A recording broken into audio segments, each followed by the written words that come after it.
Shedding Shackles is sponsored by Roland Trujillo. Hi, everyone. Welcome. I'm stopping by to talk about prayer today. I just went to the library and had ordered a book of prayers, and it's about 500 or 600 or 700 pages, real thick. And at the beginning, it says a short book of prayers. Well, it's not really short, but see, the problem is it's a book of prayers. It's like what would you call it? The daily office or breviary.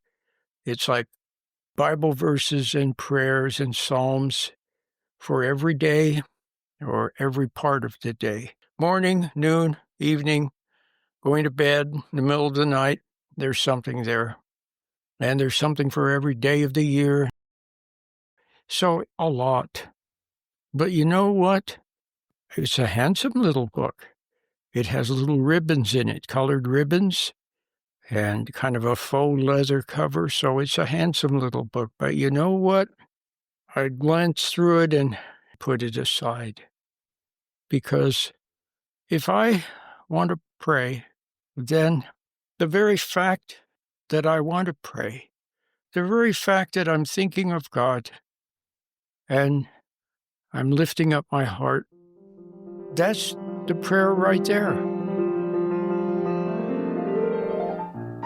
Welcome to Shedding Shackles. Today's topic is What's Blocking You? And now, here's your Shedding Shackles host, Roland Trujillo. You know, what was it that somebody said? Oh, I know. It was the guy who was the famous cartoonist for Family Circus. His name eludes me right now, but he's very well known. But anyway, he said something that I really like. He said, hugs were invented so you don't have to say anything. Something like that. Maybe I didn't get it quite right, but hugs were invented so you don't have to say anything. So, yeah, you don't have to say anything. A hug, that says it all, doesn't it?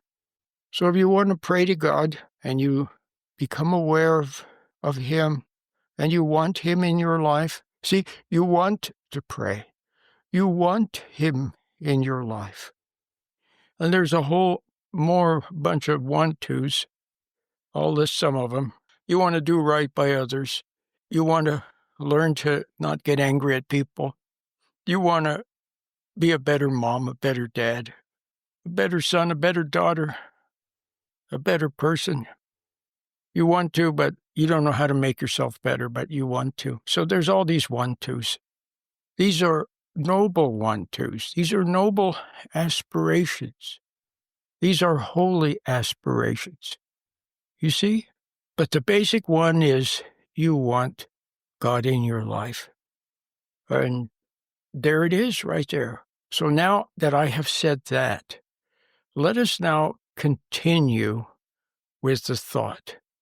So the next thing that obviously comes to your mind, hopefully, and my mind, is what is it that blocks wanting God in my life? What is it that blocks wanting to know the truth, wanting to be a right person, and so on and so forth? Well, there are various things that block that. And I will just say that no decent person, no honorable person, no loving person would want to block you from a closeness to God. They wouldn't want to block you from wanting to know God. You see what I mean? But it seems like there is something in people and even in ourselves. Something in you doesn't want you to want God in your life. It doesn't want you to want that. And so it will do whatever it can so that you don't want to. Well, one of the things that it does, whatever it is, whatever the dark side is, whatever the dark side of the force is, that doesn't want you to be close to God. So this dark side in people and in yourself, somehow it gets in, and then it doesn't want you. It won't let you want to communicate with God. It won't let you want to be close to Him. See, it won't let you. It gets control of your ability to want to.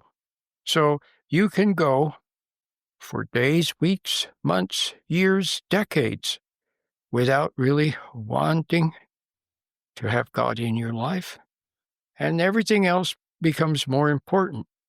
So obviously, going to school, graduating, getting a job, getting married, having recreation, doing things with your friends, and having some fun with your friends and all that. Those things are important, and it's not that we shouldn't want to do them or that we shouldn't do them. But the only thing is that somehow wanting God in your life is absent. If you have a question or need advice, call our listener call-in line at 510-455-8851.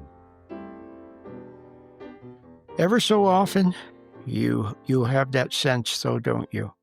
You sense that something is missing in your life, and you might even realize that it's Him. And then at that point, you think, well, what should I do? Should I say some prayers, or should I go to church? Should I read a good book? Should I read some Bible verses? What should I do? And maybe you do some of those things, and maybe they're nice, although you can get caught up with those. See, they can be a substitute. They can be a substitute for the real thing.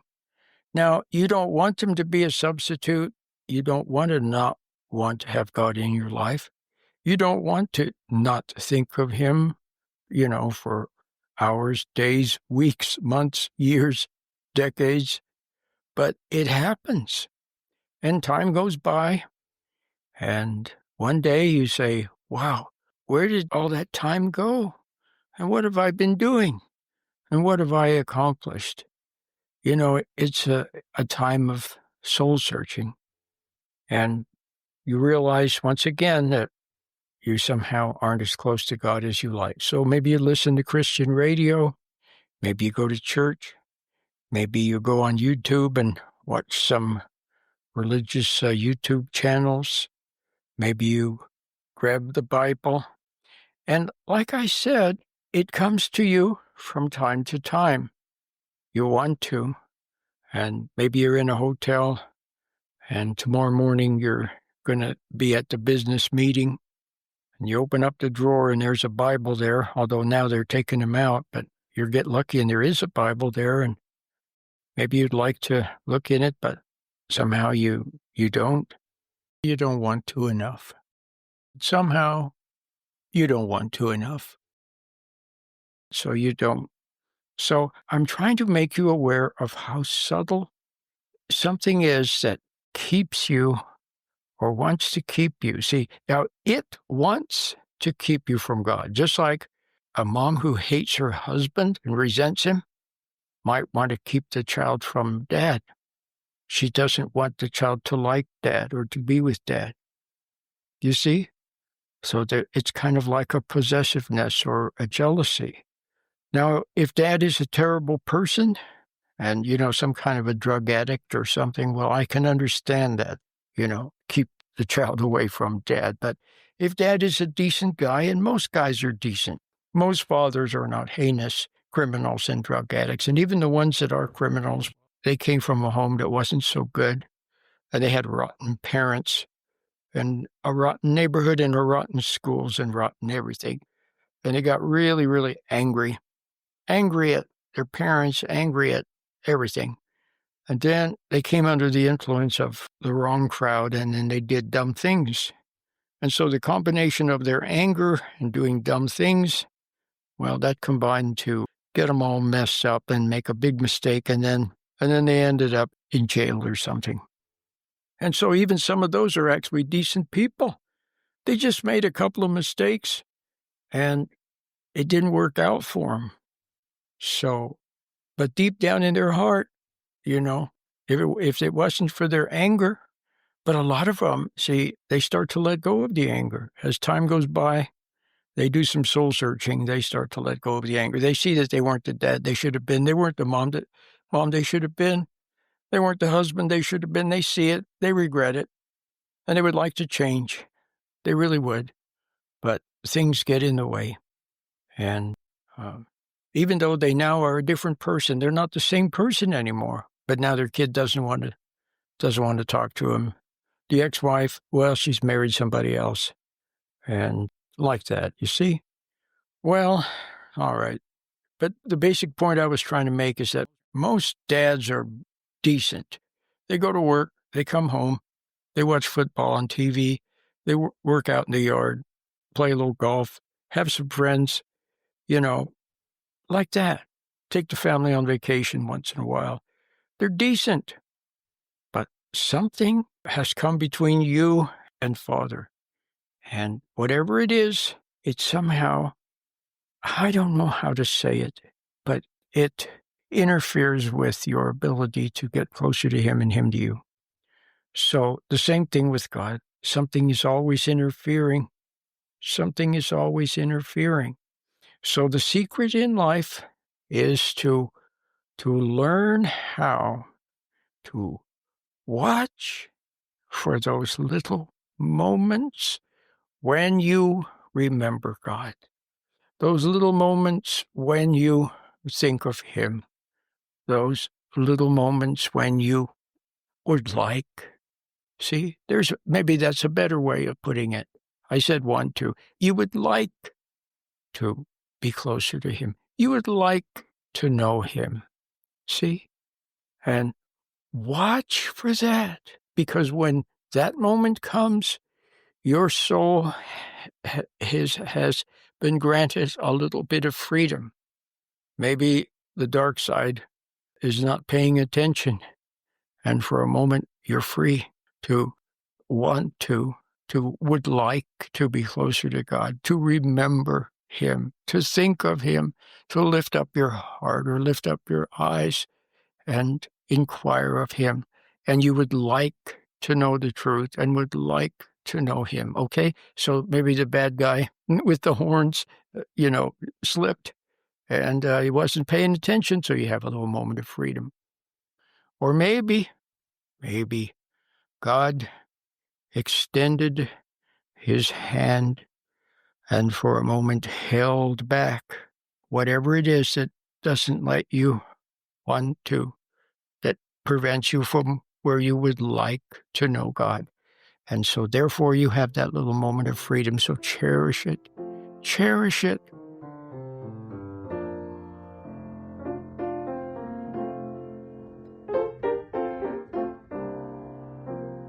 Hi, my name is Andrew. You're listening to Shedding Shackles with your host, Roland Trujillo. Roland brings old-time religion to life as he talks about repentance and turning back to God. Roland makes a new program every week just for the radio listener. So be sure to take advantage of this special resource. Roland wants you to know that Shedding Shackles is easy to find at your favorite podcast place. Just look for Shedding Shackles.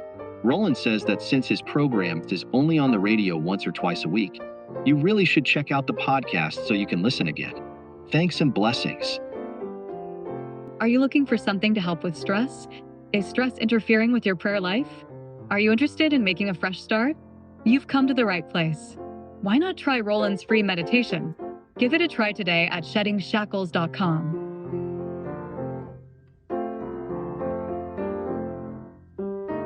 So maybe the bad guy with the horns, slipped and he wasn't paying attention, so you have a little moment of freedom.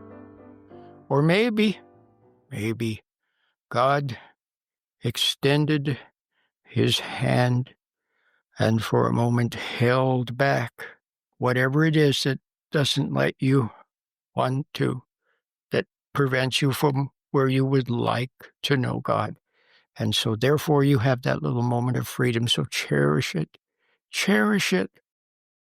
Want to know God when He comes to you. If it doesn't come to you, then just go about your life. Be as decent as you can. be fair with people. Do your duty.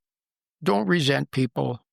Don't look for gratitude. Just do your duty and go about your life calmly, and don't judge everybody else and hate it. You don't know all the circumstances. You can't believe everything you hear. They say this person is no good and that. See, just let it all pass. Forget all of it. Just quietly do your duty and be as decent a person as you can. And don't try to make anything happen. Just go about your duty. And then, if, by the grace of God, that moment comes to you where you want to be a little closer to God, that's the most beautiful thing. Cherish that moment.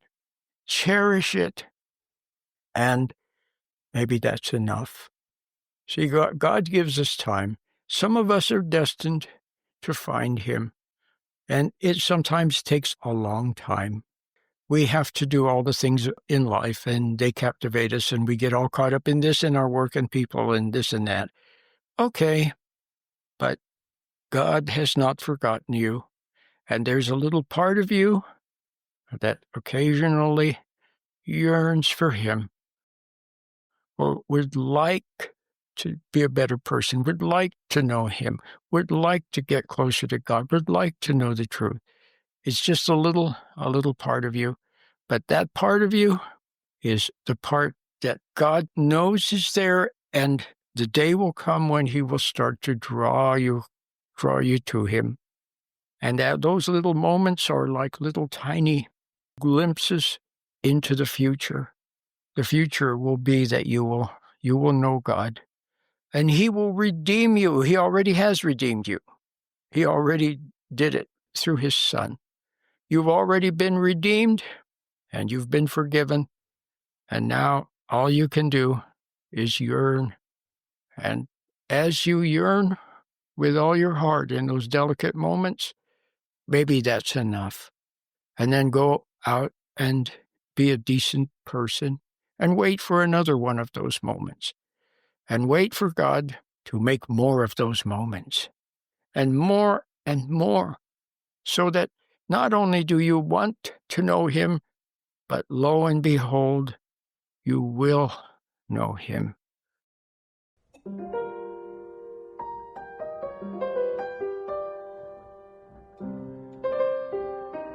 You have to connect with heaven.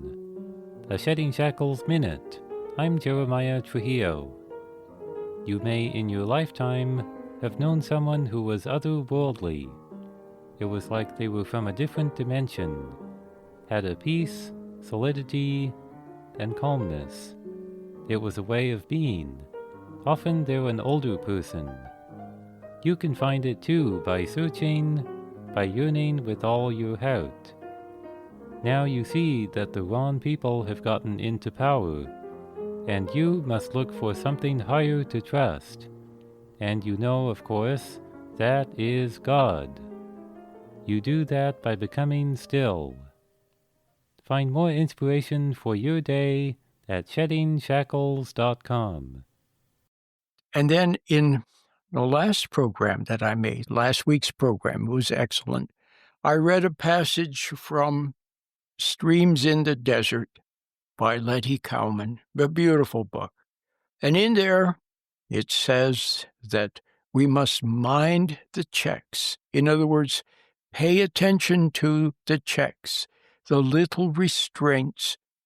When you are about to say something and there's a little restraint, something is holding you back, or you're about to do something impulsively, but something holds you back.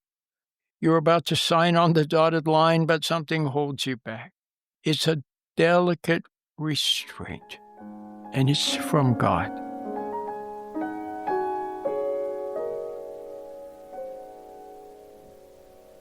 So, God inspires us. He makes things interesting. See, for example, all of a sudden, I'm interested in prayer. I put the radio on, and I hear John MacArthur talking about prayer. This morning, I turned on the radio to a totally different station, and the first thing I heard was Charles Stanley was talking about prayer. So what is this? Somehow God is making me, in some mysterious way, interested in prayer. So I notice these little things that have to do with prayer. So that's part of the way he guides us. See? And then, by the same token, he delicately restrains us from going the wrong way, maybe at the wrong time. The wrong way or the wrong time or both. He restrains us. And so it's important to pay attention to those little interests that come along, as well as those little restraints. All right?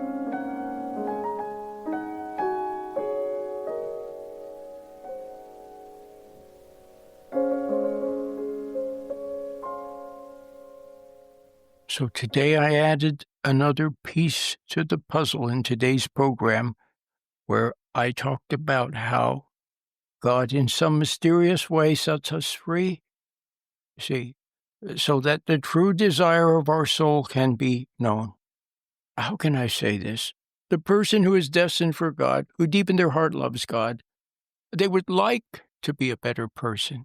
They would like to know the truth. They would like to know God.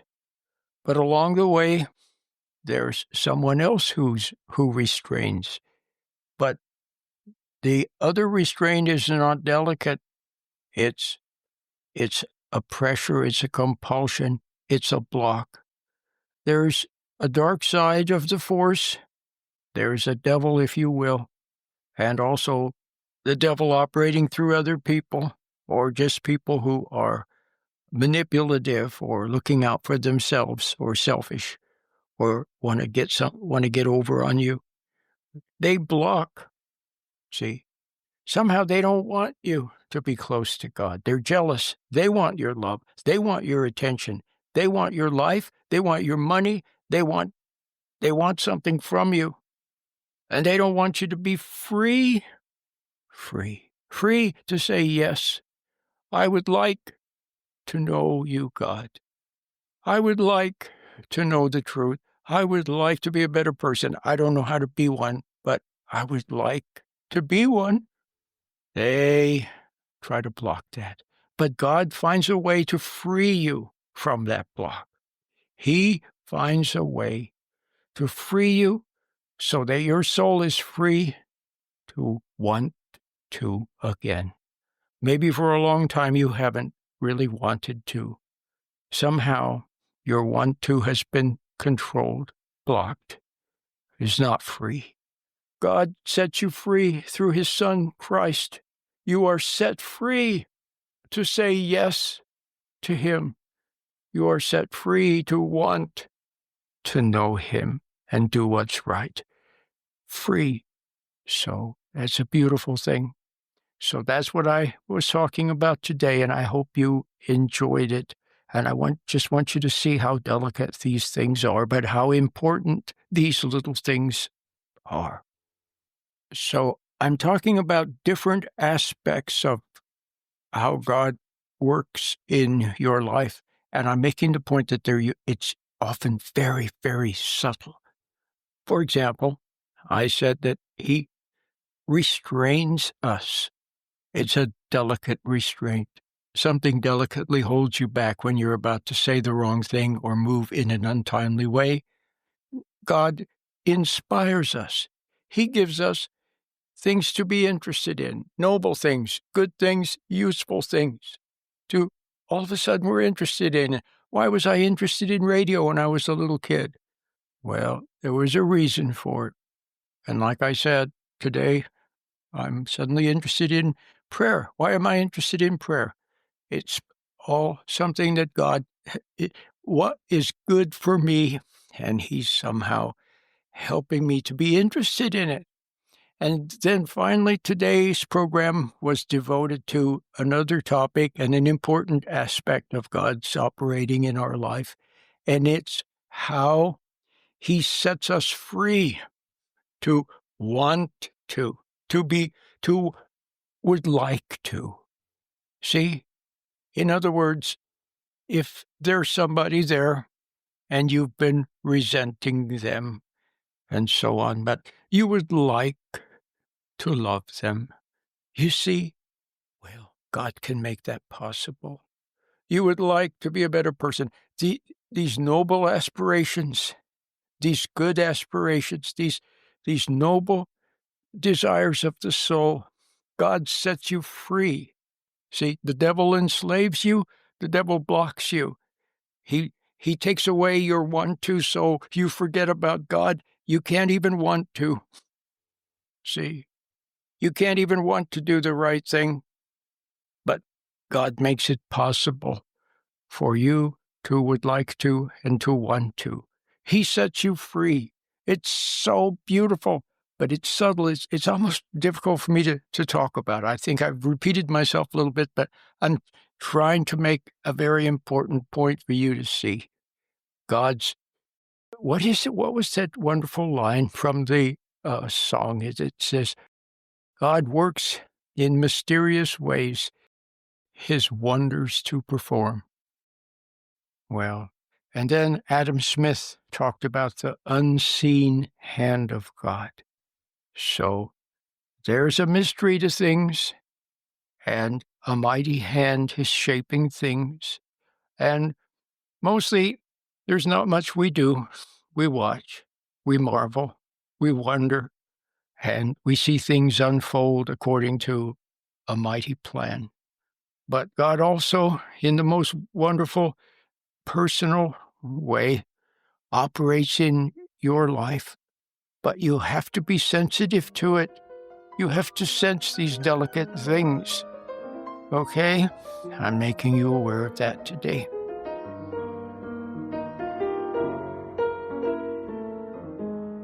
Until next time, Lord willing, and the creek don't rise. I'll see you then. Bye-bye.